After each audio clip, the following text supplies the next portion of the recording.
go to St. Paul's Anglican Church in Ile-Ife. Third position, St. Paul's Anglican Church in Ile-Ife.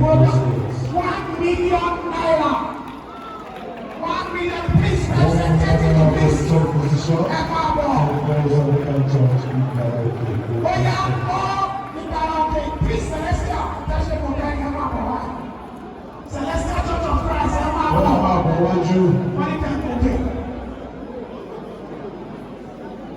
àwọn tó ṣe kò kẹ́rin ká máa bọ̀ gbogbo yín ní bàbá náà fẹ́ wá ya fọ́tò èmi kan náà ṣe ipò tí mi ò mọ̀ ni mo ṣe àwọn Celestial ẹ̀dá ẹ̀kọ́ bẹ̀rẹ̀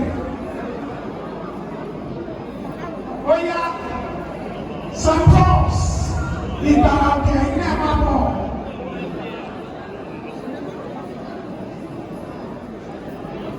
St. Paul's, you are coming to this side. St. Paul's, oh yeah, there. Second position with 1.5 million naira.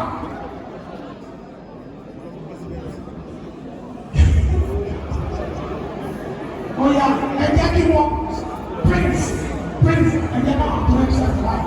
I'm not sure that I'm going to set the light.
Thank you so much, Celestia, and I'm the baby. Oh yeah, no. Oh yeah, St. Paul's. Baba Kinyo. Baba St. Paul's, oh yeah.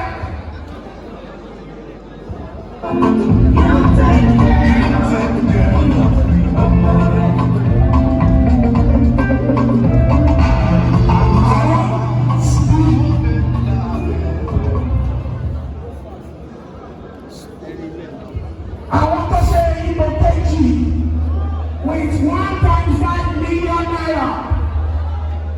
1.5 million naira. Àwọn tó ṣe ipò kejì yìí, àwọn náà ní ẹ̀tọ́ láti ṣe ipò kìíní. Gẹ́gẹ́ bí àwọn adájọ́ ṣe wí nígbà tí wọ́n ń kọrin lọ. Wọ́n sẹ́ẹ̀lì níbi kan. Èmi rẹ̀ kọ́, ó ní wọn fẹ́ dà sí bí àwọn tó lọ́wọ́ ṣe. Àwọn náà ní ipò kejì Catholic Central Choir.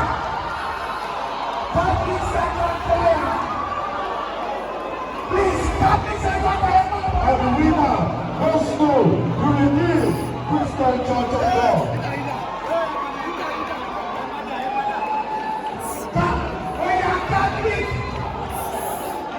Catholic Central Choir, where are you? Catholic Central Choir, please. Catholic Central Choir.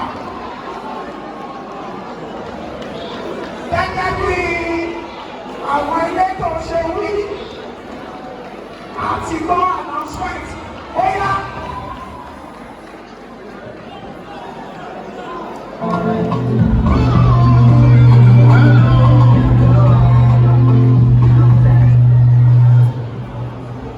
Stand up for the champion.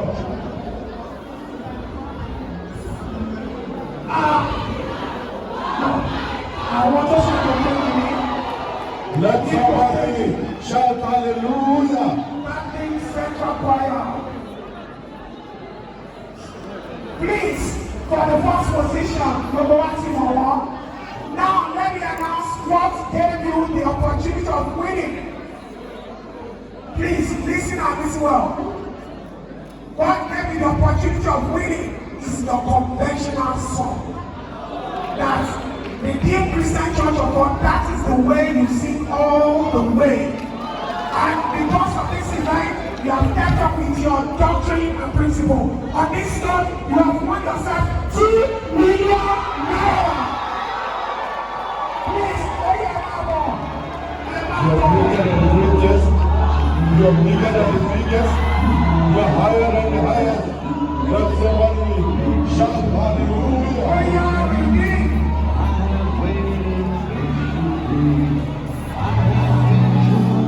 Christian Church of God, good job. You are 2 on this game.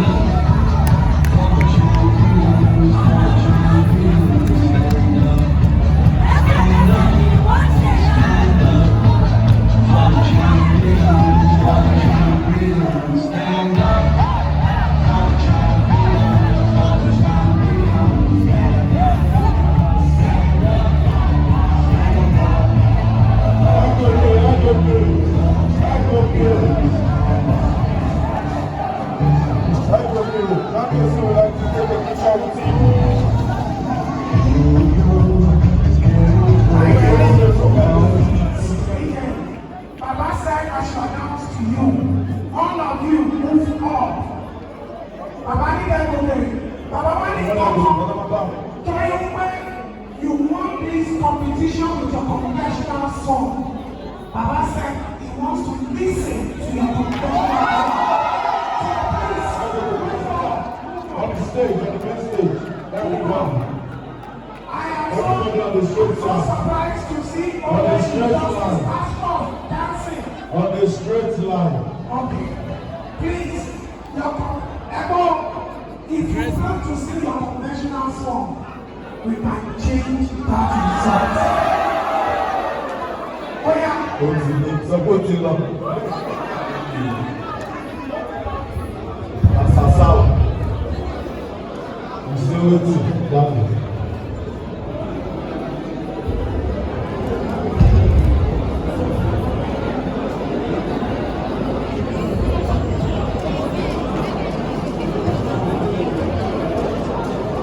Hallelujah.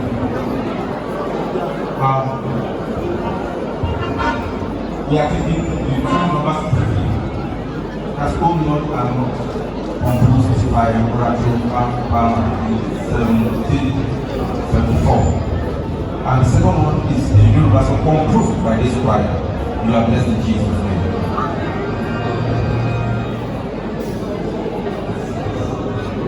Be blessed as you listen in Jesus' name. Amen.